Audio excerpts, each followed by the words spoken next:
မေဟာငါအသက်ငါမပိုင်တဲ့သူရအသက်ပါပဲတော်လိုက်ရမှ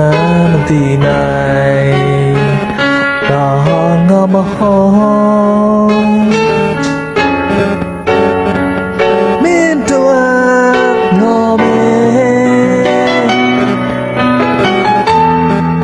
မင်းခိုင်တဲ့မြောက်အသေးသွင်းကိုဆင်းဆိုလေ